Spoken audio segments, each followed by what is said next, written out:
The Adolphus Hotel ballroom looks perfect for my daughter's wedding. 300 guests, crystal chandeliers worth more than most people's houses, and a cake that costs what I used to make in a month when Maddie was born and I was billing Medicare claims from my kitchen table at 2 a.m. while she slept in a basket beside me, never imagining that 26 years later she'd steal $50,000 from my safe to bail out a man who's about to destroy her life. Chase Donovan stands at the altar looking like every mother's nightmare, dressed in a $10,000 tuxedo. His smile, practiced from 3 previous engagements I know about because Patricia Coleman's private investigator found the records. 3 women, 3 trust funds drained, 3 lives destroyed, and active warrants in Nevada that he doesn't know are about to catch up with him in approximately 4 hours when he lands in Hawaii for the honeymoon I insisted on paying for.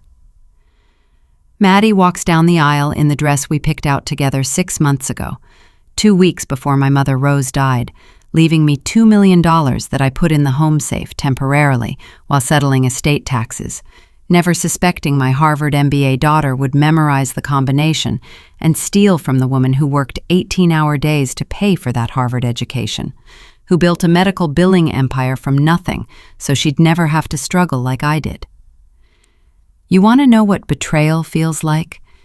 It's watching your daughter smile at you while wearing a necklace you gave her for her sweet 16, knowing she's been lying to your face for 3 months, knowing she thinks you're too stupid to notice $50,000 missing from a safe she didn't know had cameras installed the day after I met Chase, and felt that familiar cold in my stomach that comes from recognizing a predator.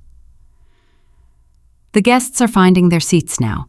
My business partners, Maddie's college friends, Chase's family, who don't know their son has been running cons since he was 19, starting with his own grandmother's retirement fund, moving up to lonely divorcees, and now graduating to my daughter, who fell for his crypto startup story, despite having an MBA that should have taught her to recognize a Ponzi scheme dressed up in blockchain terminology. "You look beautiful, sweetheart," I tell Maddie as we wait for the music to start, and I mean it because she does look beautiful, in the way that all young women look beautiful when they think they're in love, when they haven't yet learned that some people see love as a weakness to exploit, that some people study you not to know you, but to map your vulnerabilities like a burglar casing a house. Patricia Coleman sits in the front row, my best friend since law school who became a judge while I became an entrepreneur. And she's the only person here who knows what's about to happen, who helped me file the emergency prenup addendum 48 hours ago under Texas's Parental Protection Clause for inherited assets, a beautiful piece of legal engineering that states, any debts or misappropriated funds taken before marriage become solely the bride's responsibility. Not marital debt, not shared burden, but a weight Maddie will carry alone. The prenup is tucked in my purse next to my phone, which has been recording every conversation for 3 months since I discovered the theft on March 15th at 3:47 p.m., when I went to deposit another installment from Rose's estate and found the neat stack of hundreds disrupted, $50,000 missing, with the kind of careful precision that told me this wasn't a stranger, but someone who had time, access, and the dangerous combination of desperation and entitlement that makes family members think theft is just an early withdrawal on future inheritance. "Mom, thank you for everything," Maddie whispers as the wedding march begins, and I wonder if she means the wedding that cost me $120,000 or the $50,000 she stole, or the trust fund she's planning to drain next because Chase has convinced her that his temporary cash flow problem is just a speed bump on the road to cryptocurrency fortune, not knowing his bookie in Vegas has already sold the debt to people who break fingers first and ask questions later. 3 months ago, when I first noticed the money missing, my instinct was to confront her immediately, to rage and cry and demand answers. But then I remembered something Rose told me before she died. The hardest part of being a mother isn't protecting them from the world. It's knowing when to let the world teach them lessons you can't. And I realized this wasn't just about money. It was about Maddie choosing a con artist over the mother who'd never let her down. And that required a different kind of response. The FBI helped without officially helping.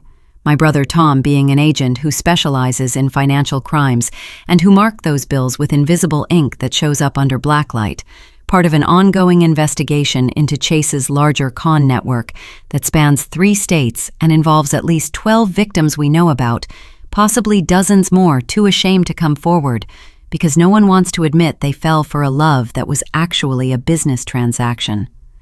Chase's best man is actually his partner in crime, though the wedding guests think he's a fellow entrepreneur, not knowing that David Chen, not his real name, has been placing bets on how long it takes Chase to drain Maddie's trust fund.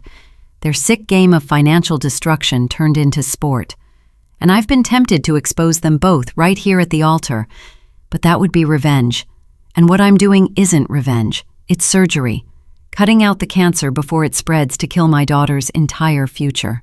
"Who gives this woman to be married?" the officiant asks, and I say her mother does, with a steady voice that doesn't betray the fact that I'm essentially handing my daughter over to a man with 3 aliases, 2 bankruptcy filings, and 1 very angry ex-fiancé who sent me screenshots of their conversations where he used the exact same lines on her that he's been using on Maddie.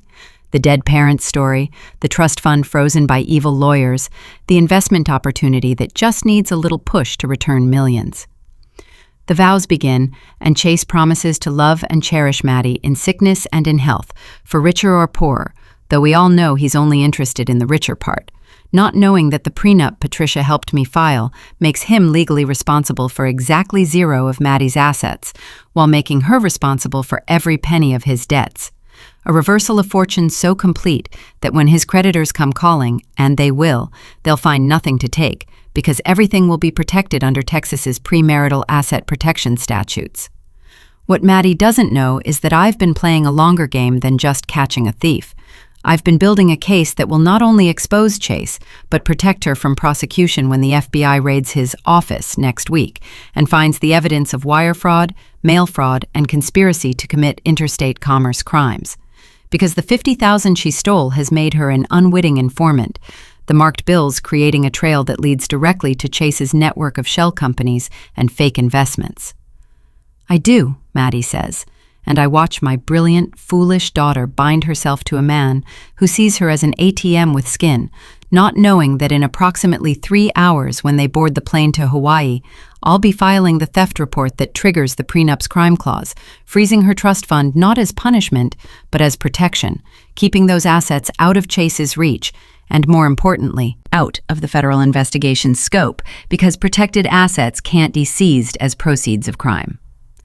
The reception is in full swing now, Chase's family mixing with mine in the ballroom that costs $8,000 just to rent for 6 hours, where the flowers alone cost $15,000, because Maddie insisted on orchids flown in from Thailand, not knowing I approved every extravagance because I wanted witnesses, 300 of them, to remember this as the perfect wedding before it becomes evidence in a federal case that will make headlines from Dallas to Vegas to Miami, where Chase's first victim still lives with her parents at 41, too broken to trust anyone again.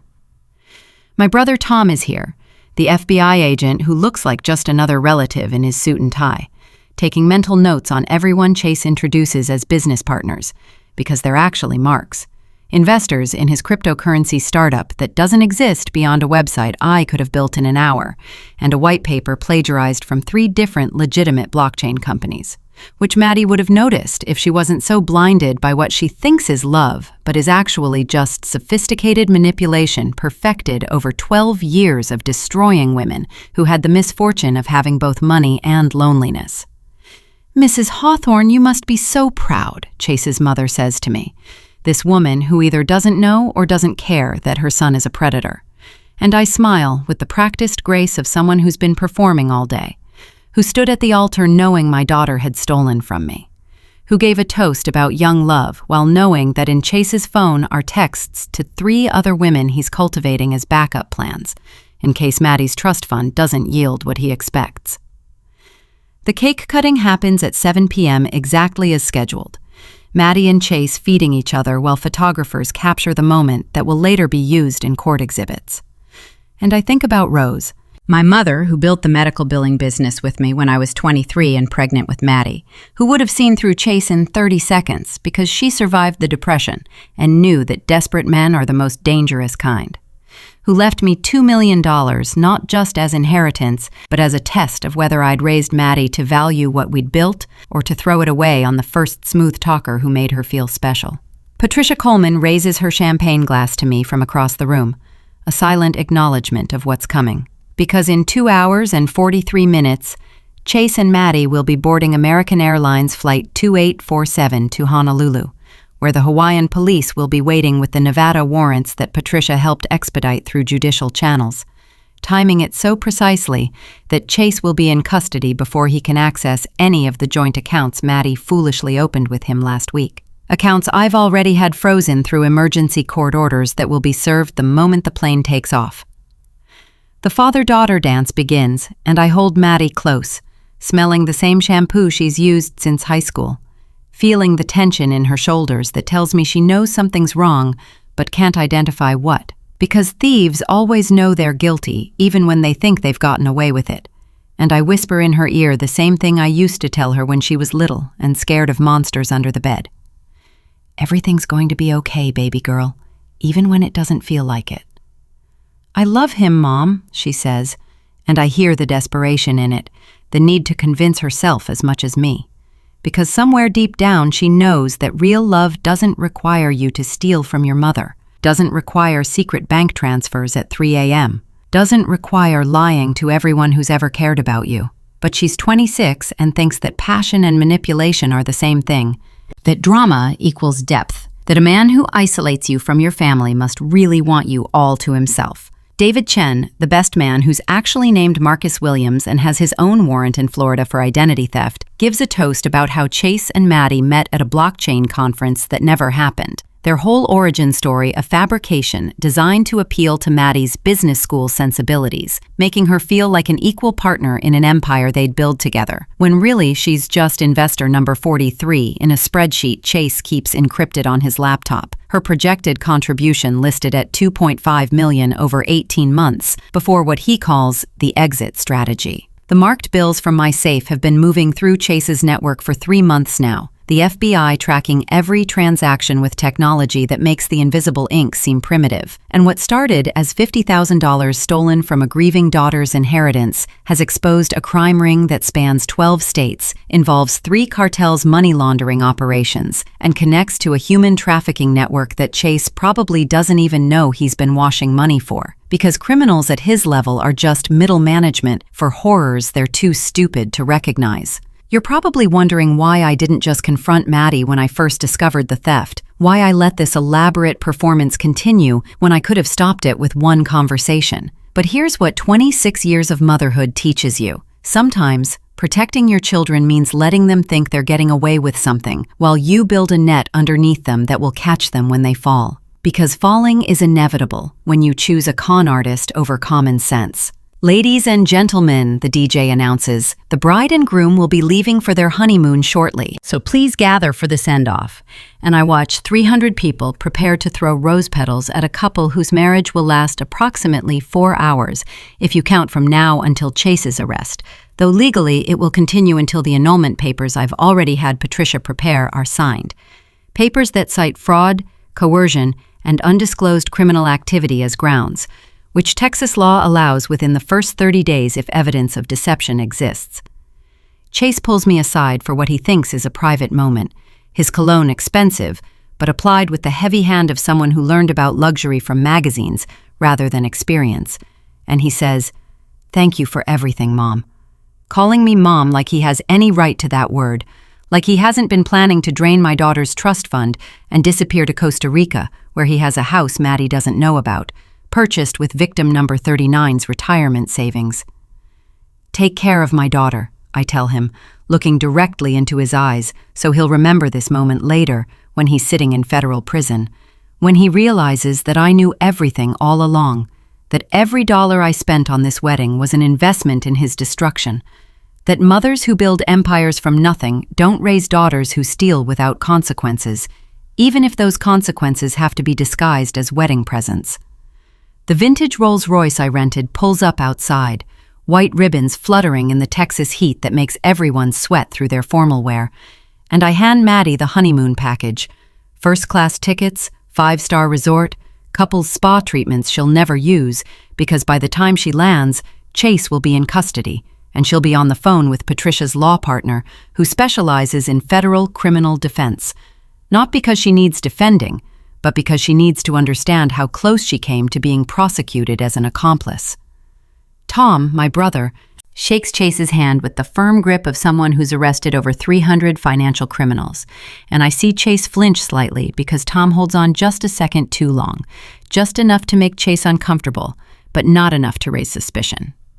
And Tom says, "Have a safe flight," with emphasis on safe, that Chase misses but I catch, because in 4 hours, Chase will be very safe indeed, in federal custody, where his creditors can't reach him, where the people he owes money to can't collect with baseball bats and battery acid. Maddie throws her bouquet, and her college roommate Sarah catches it, the same Sarah who called me 6 months ago concerned about Maddie's new boyfriend, who said something felt off about him, who I told to keep watching and reporting, which she did, providing intelligence that helped build the case that will eventually take down not just Chase, but his entire network. Though Sarah doesn't know she's been helping the FBI, thinks she's just being a concerned friend, which is exactly what she is.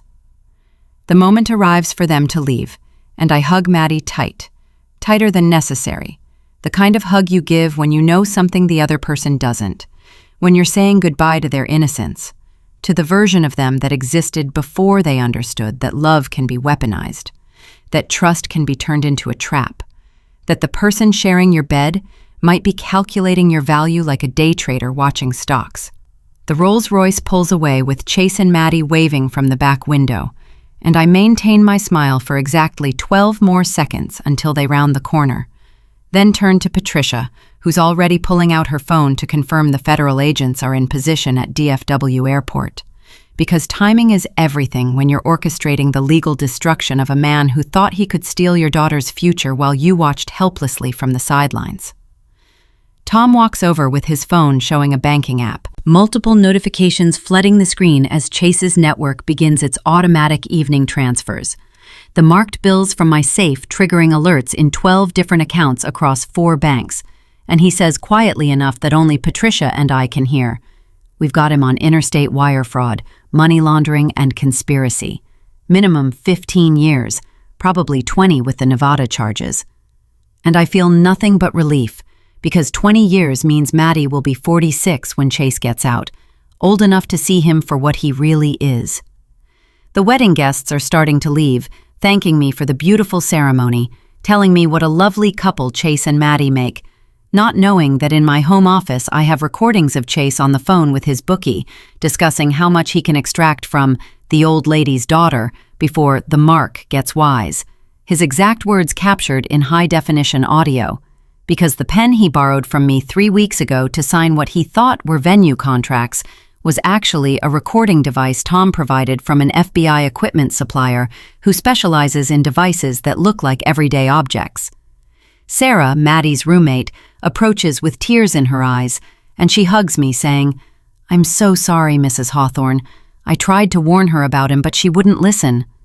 Not knowing that her warnings were exactly what I needed to establish a pattern of concern, documented worry from multiple sources that will support the coercion claim in the annulment papers. Because Texas law recognizes that emotional manipulation can invalidate consent, and 12 witnesses saying they warned Maddie about Chase creates reasonable doubt about her free will in this marriage. The ballroom staff begins cleaning up, collecting centerpieces that cost $3,000 each because Maddie wanted rare orchids. And I think about how Chase encouraged every extravagance, pushing for the most expensive options because he thought he was spending my money, not realizing that every receipt, every invoice, every credit card statement would become evidence of his influence over my daughter's financial decisions. A pattern of exploitation that prosecutors love, because juries understand greed, even when they don't understand cryptocurrency fraud. My phone buzzes with a text from the private investigator Patricia hired, a former Secret Service agent who's been following Chase for 6 months. Subject's phone showing 17 calls to unknown number in Juarez, cartel connection confirmed. Which means Chase isn't just a con artist, but a money launderer for organizations that dissolve people in acid when deals go wrong. And suddenly, my plan to have him arrested isn't just about protecting Maddie's money, but literally saving her life from associations Chase has hidden beneath his entrepreneur facade. The $120,000 wedding cost seems insignificant now compared to what could have happened if I'd simply confronted Maddie about the theft. If I'd given her an ultimatum, that would have driven her deeper into Chase's control. Because abusers isolate their victims, and I refused to give him that opportunity, instead playing the supportive mother while building a case that would remove him with surgical precision, like cutting out a tumor while protecting the surrounding tissue. Patricia's law partner, James Brennan, calls from his office where he's been preparing documents since this morning. The prenup addendum has been filed with the court. The trust fund freeze is ready to execute the moment you give the word. And I've got 3 federal judges on standby for emergency orders if Chase tries to access anything before his arrest. Because when you're dealing with someone who's stolen from 43 women across 12 years, you don't leave anything to chance. You prepare for every contingency, like a general planning a war. Rose would have understood this, my mother, who taught me that sometimes the best defense is a calculated offense, who built our medical billing empire by outmaneuvering insurance companies that thought a woman from East Texas couldn't understand complex coding systems, who left me $2 million, not just as inheritance, but as a tool to protect the family she helped build, even if that meant using some of it as bait to catch a predator who made the mistake of targeting her granddaughter. The hotel manager approaches with the final bill, itemized down to the last champagne glass, and I pay it in full with a credit card that will be evidence in federal court, transaction records showing I maintained complete financial control, even while letting Chase and Maddie think they were planning their future with my money. Because the FBI's Financial Crimes Unit loves clear documentation, and I've given them 3 months of pristine records that read like a textbook on how con artists operate. You want to know what maternal love really looks like when it's weaponized against someone who threatens your child? It looks like patience, like letting them think they've won while you systematically destroy every avenue of escape. Like spending a fortune on a wedding you know will be annulled within 72 hours, because the cost of the wedding is nothing compared to the cost of letting your daughter become victim number 44 in a spreadsheet maintained by someone who sees human hearts as ATMs. The cleanup crew loads gifts into a van that will take them to my storage unit, not Maddie's apartment, because these gifts will need to be returned when news breaks about Chase's arrest, when the 300 guests realize they attended the wedding of a federal criminal. And I've already prepared the cards that will accompany the returns. Thank you for your generosity. Given recent circumstances, we are returning your gift with our gratitude for your understanding during this difficult time. My phone shows Maddie and Chase's flight status: boarding in 45 minutes, departure in 70 minutes, arrival in Honolulu in 8 hours and 15 minutes, where Detective Raymond Kushner of the Honolulu PD will be waiting with federal marshals, because interstate flight, to avoid prosecution, upgrades charges from state to federal level, adding another 5 years to Chase's eventual sentence, which Patricia calculated would happen when she suggested Hawaii for the honeymoon instead of the Caribbean destination Chase originally wanted. Tom sends another update from his FBI surveillance team. Subject's partner David Chen attempting to flee, apprehended at bus station with false identification and $78,000 in cash. Because criminals at Chase's level always have exit strategies, but rarely have good ones. And David choosing Greyhound over airlines shows the kind of poor judgment that makes career criminals easier to catch than smart ones who quit while they're ahead. The valet brings my Tesla, and I sit in the driver's seat for a moment, looking at the Adolphus Hotel where I married Maddie's father 28 years ago, in a ceremony that cost $12,000 and felt like a fortune, where he promised to love and cherish me, before leaving us when Maddie was 2 for a dental hygienist named Amber, who is now his 3rd ex-wife. And I realized that Maddie's attraction to Chase might be genetic, this pull toward men who promise everything and deliver nothing but pain wrapped in pretty words. Patricia gets in the passenger seat, and we drive toward my office where the FBI has set up a temporary command center to monitor the arrests happening simultaneously across 3 states. Chase in Hawaii, 4 members of his network in Nevada, 6 in Florida, and the Juarez connection being handled by DEA agents who were thrilled to discover Chase's money laundering operation because it connects to a larger investigation they've been running for 3 years. The trust fund freeze goes into effect the moment Chase is in custody, Patricia says, reviewing documents on her tablet while I drive. Maddie will have access to living expenses, but nothing Chase can touch. And the prenup's crime clause means she's protected from his debts, all $17 million of them, once you add up what he owes to various creditors, bookies, and the extremely unhappy people in Juarez who fronted him cocaine money, thinking he was good for it.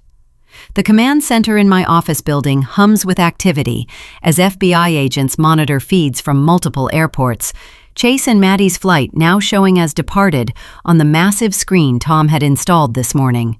And I watched the little plane icon crawl across the digital map, knowing that for the next 8 hours, my daughter will be living in the last moments of her delusion, sitting next to a man she thinks loves her while he's actually texting other women from the airplane Wi-Fi, because sociopaths can't even maintain the performance during the honeymoon. Tom pulls up Chase's text messages on another screen, the FBI having legally obtained access through the warrants filed this morning. And there it is in real time. Messages to someone named Veronica saying, "Just married the Dallas mark, should have full access to funds within 72 hours, can finally pay you back for Miami." Which means he owes money to yet another woman he's conned. A pyramid scheme of emotional manipulation where he uses new victims to pay off old ones. Except this time, the pyramid is collapsing, with him at 30,000 feet over the Pacific. Patricia's phone rings and she puts it on speaker. It's Detective Kushner in Honolulu confirming everything is arranged. Federal marshals are in position. TSA has been notified, and we've got a judge standing by for the extradition hearing. Though honestly, with 17 states wanting him, it's going to be a bidding war for who gets to prosecute first. And I realize Chase is about to become famous in the worst possible way. His face on every news channel as the man who ran the largest romance fraud scheme in American history.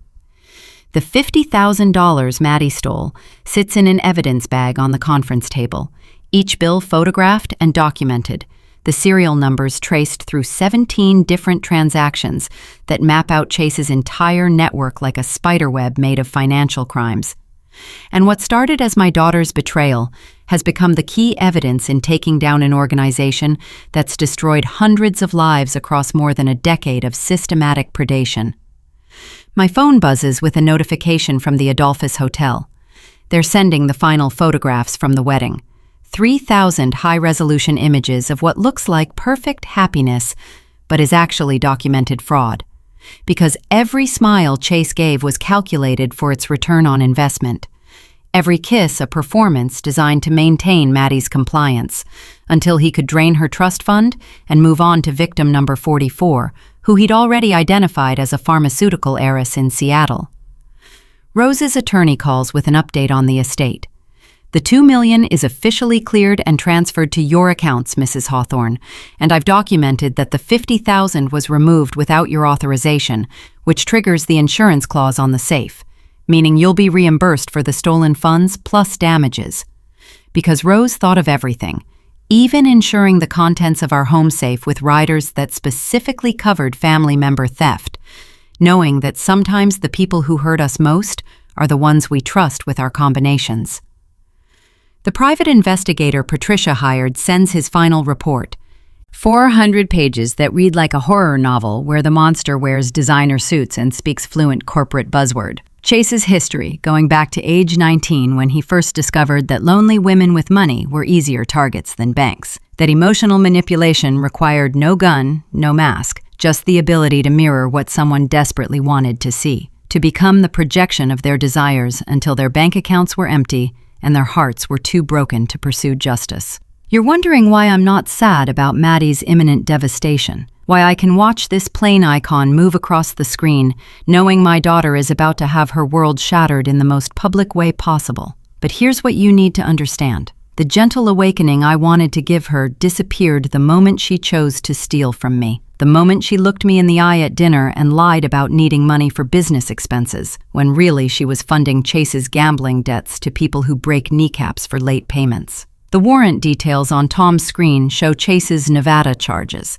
fraud, embezzlement, identity theft, and attempted murder, because victim number 31 didn't die from her fall down the stairs like Chase planned. She survived with spinal injuries and testified that he pushed her after she discovered he'd emptied her father's trust account. And that testimony, combined with the security footage the police finally enhanced, shows Chase at the top of those stairs, his hand extended in what he claimed was an attempt to help, but was actually the push that nearly killed her. Sarah texts me from the reception cleanup, where she's helping load gifts despite not being in the wedding party. Mrs. H found something in the bridal suite. Chase left a laptop bag, and I tell her to bring it immediately because criminals always make one mistake, and Chase's mistake was believing his own performance, thinking he was too smart to be caught, not knowing that every keystroke on that laptop was being monitored by the FBI through software installed when he used the hotel's Wi-Fi to check his encrypted accounts. The laptop arrives within an hour, and Tom's tech specialist immediately connects it to our system, revealing files that make everyone in the room go silent. Not just financial crimes, but contracts with human traffickers. Because Chase wasn't just moving money, he was moving people, taking payment to launder funds that came from selling human beings. And suddenly, this isn't just about fraud. It's about Chase's participation in modern slavery, which carries a life sentence without parole. Patricia looks at me with something between horror and awe. Did you know? I suspected when the Juarez connection surfaced, I tell her, remembering the cold feeling that came when I realized the man my daughter loved was not just a thief, but a monster. The cartels don't work with small-time con artists. If they trusted him with money, he was moving more than funds. The flight tracker shows 5 hours until landing, 5 hours where Maddie sits next to evil thinking it's love, probably holding his hand while he calculates how many young women he's helped sell into slavery with his money laundering, because the files show he took a percentage, not just moving the money but profiting from human misery at a level that makes his romance scams look like jaywalking. My office building, all 12 floors of the medical billing empire Rose and I built from nothing, feels like a fortress tonight, as federal agents use our conference rooms to coordinate arrests happening across the country.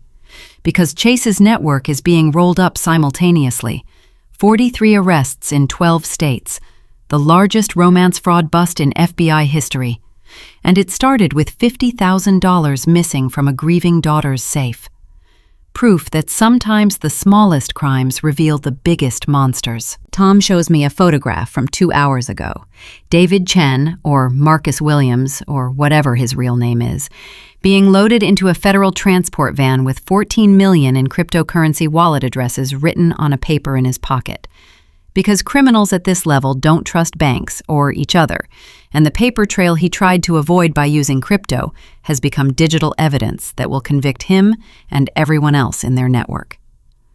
Maddie's going to need therapy, Patricia says, stating the obvious but necessary truth that my daughter will require years of professional help to process that she married a man who sold human beings, that she shared a bed with someone who looked at people as commodities, that every intimate moment was shared with someone capable of atrocities that will be described in court with clinical detail that will destroy whatever remains of her ability to trust.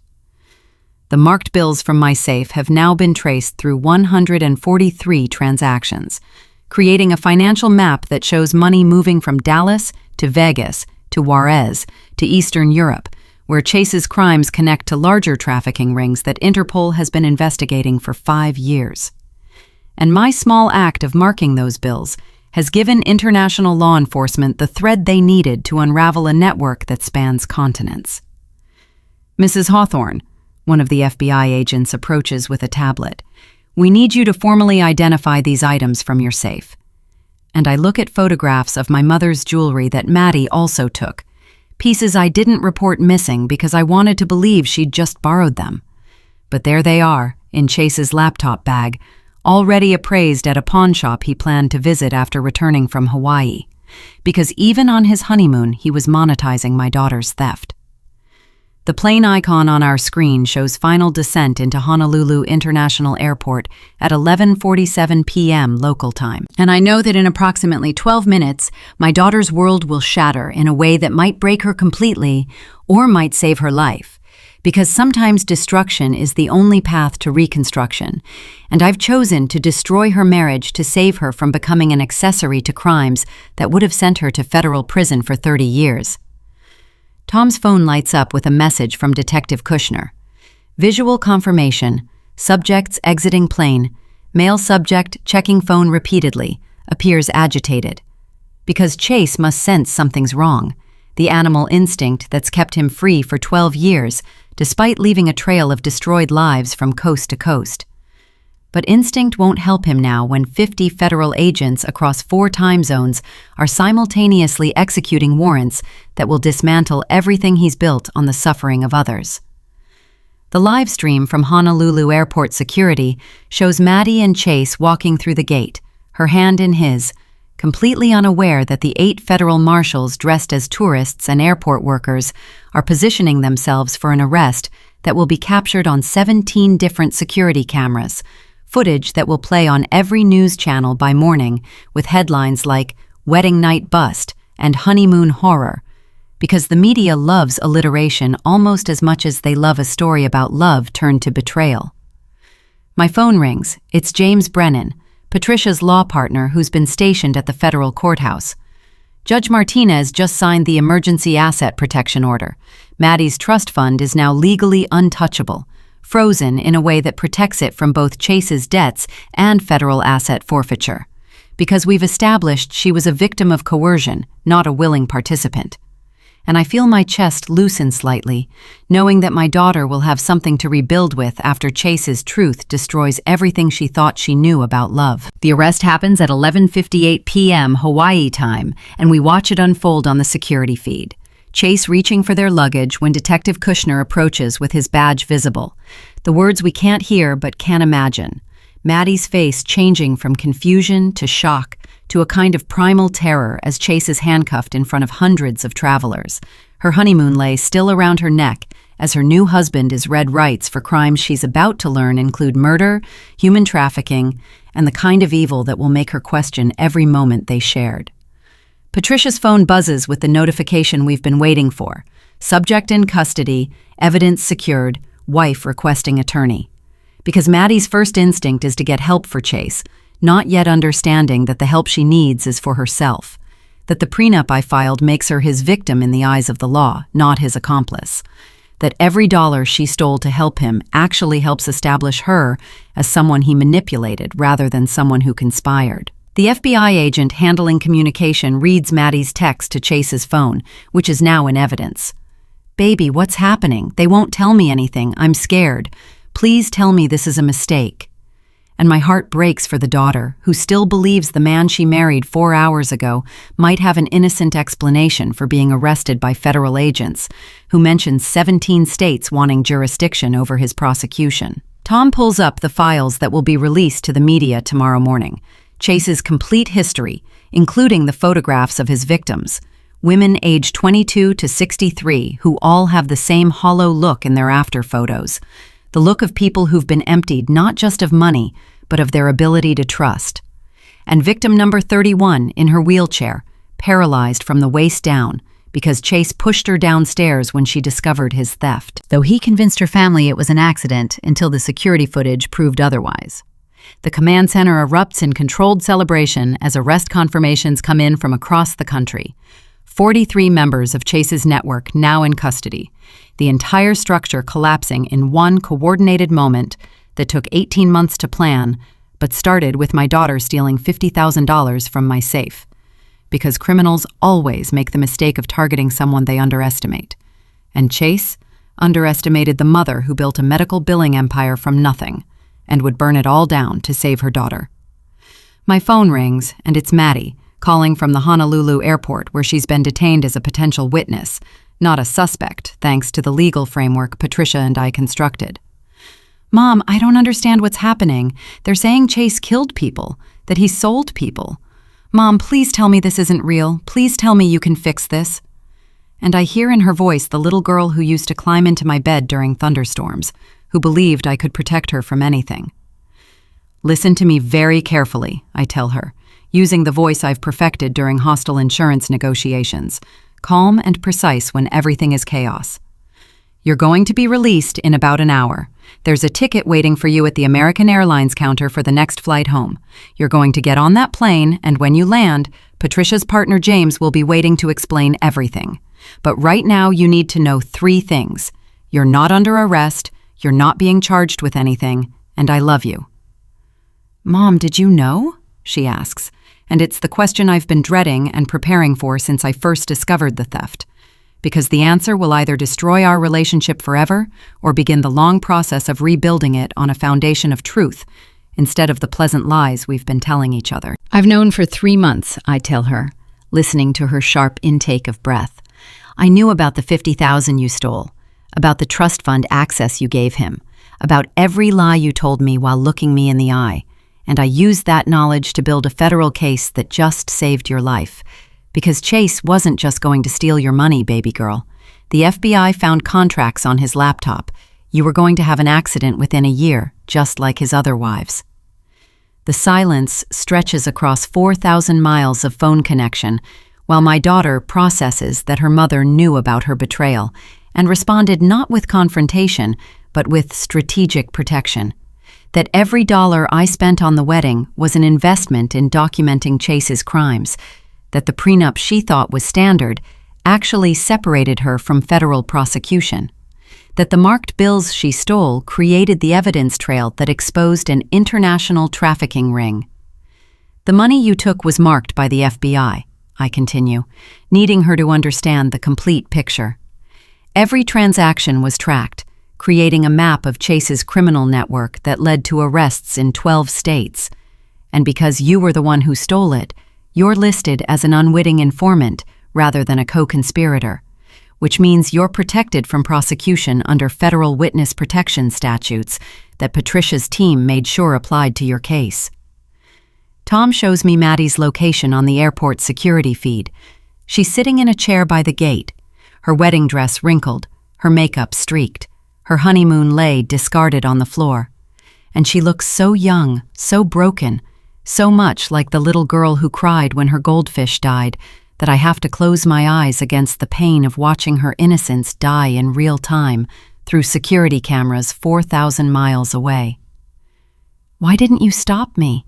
she asks, and it's accusation and plea combined. The cry of someone who's just realized their safety net was actually a carefully constructed legal trap that saved them from a worse fate. "Because if I'd confronted you, you would have chosen him," I say, speaking the truth that mothers know but rarely admit. "You would have seen it as me versus him, control versus freedom, the past versus the future, and you would have run straight into his arms and straight into federal prison as his accomplice. But this way, letting you think you were getting away with it while building a case around you, you're a victim in the eyes of the law, not a criminal." The news breaks while we're still on the phone. CNN's breaking news banner reading, "Largest romance fraud ring in U.S. history, dismantled in coordinated FBI raid." And within minutes, my phone is exploding with calls from reporters who've connected the Dallas wedding to the Hawaii arrest, who want to know how a society wedding became the center of a federal investigation, not knowing that the mother of the bride orchestrated the entire performance. "Come home," I tell Maddie. "We'll figure out the rest when you're safe." And I hear her booking the flight with the agent, using the credit card I gave her for emergencies, because Chase has already drained her personal accounts, though she doesn't know that yet. Doesn't know that she's essentially penniless except for the trust fund I've legally protected, and the inheritance from Rose that I'll share with her once she's recovered enough to handle it responsibly. Patricia looks at me as I hang up, and in her eyes I see the same exhaustion that comes from playing chess when the stakes are your child's life. "You did it, Diane. You saved her from him and from herself." "Did I?" I ask, looking at the screens showing Chase being loaded into a federal transport vehicle while news vans gather like vultures. Or did I just trade one trauma for another? "You traded a lifetime in federal prison for a chance at recovery," Patricia says. And she's right.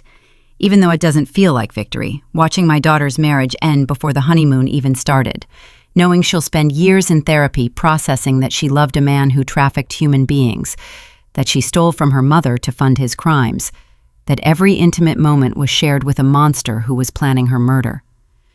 The final tally comes in as the sun rises over Dallas. 57 arrests, $430 million in assets frozen, 12 trafficking victims recovered alive, and enough evidence to keep Chase in federal prison for multiple life sentences. All because a daughter stole $50,000 from her mother's safe, and her mother decided to use that betrayal as a weapon against the man who orchestrated it. Rose's portrait hangs in my office, painted the year before she died, and I swear she's smiling slightly as I look at her, approving of the choice to sacrifice a wedding for a war, to use her inheritance not just to protect Maddie, but to protect the 43 other women Chase would have destroyed if he'd remained free, because Rose always said that money was just a tool, and the only thing that mattered was how you used it. The plane from Hawaii lands at DFW at 2:47 p.m. Dallas time, and I'm waiting at the gate when Maddie emerges, still in her wedding dress because she couldn't bear to change into the honeymoon clothes she'd packed, and when she sees me, she collapses into my arms, like she did when she was 5 and skinned her knee, when the pain was simple and the solution was a kiss and a Band-Aid, not years of therapy and federal witness protection. "He killed people, Mom," she sobs into my shoulder. "The FBI agent showed me photos. He killed women who looked like me, who trusted him like I did, and I would have been next, wouldn't I?" "Yes," I tell her, because lying now would be insulting to both of us. The insurance policies he took out on you would have matured in 13 months, and based on his pattern, you would have had an accident within the year. We walk through the airport together, past photographers who figured out who we are, past the whispers and pointed phones, past the debris of what was supposed to be the happiest day of her life. And I think about how Rose used to say that sometimes the greatest gift you can give someone is the burden of truth, because lies are comfortable, but truth is what lets you heal. The final irony reveals itself when we get home. The safe Maddie stole from is still open, and inside is a letter I wrote the night I discovered the theft, dated 3 months ago. "My dearest daughter, if you're reading this, it means you survived Chase, and I succeeded in protecting you from yourself. The money you stole was never just money. It was bait for a trap that would catch the man who was planning to kill you. Every dollar was marked, every transaction tracked, every moment documented. I could have confronted you, but confrontation would have driven you into his arms and eventually into a grave. Instead, I let you think you were betraying me while I built a case that would save your life. This is what love looks like when it's fighting for survival. Not gentle, not kind, but strategic and ruthless, and willing to sacrifice everything for the chance that you'll live to understand why. The fortune Rose left us means nothing if you're not here to share it. The empire we built means nothing if it can't protect you. You stole $50,000 from me, but I would have given $50 million to keep you safe. Welcome home, baby girl. The real work of healing starts now." Maddie reads it twice, then looks at me with eyes that have aged a decade in a day. "You knew I'd survive because you made sure of it." "That's what mothers do," I tell her, thinking of Rose, who taught me that sometimes love means letting someone fail safely, rather than succeeding dangerously. We build nets under the children who insist on walking tightropes, even when those children are 26 and think they know better. The news reports will call it the wedding sting. The Department of Justice will call it the largest coordinated takedown of a romance fraud ring in history. And Chase will call it entrapment from his federal prison cell. But I call it what it really was: a mother's love manifested as strategic warfare against a predator who underestimated the power of maternal rage transformed into patience.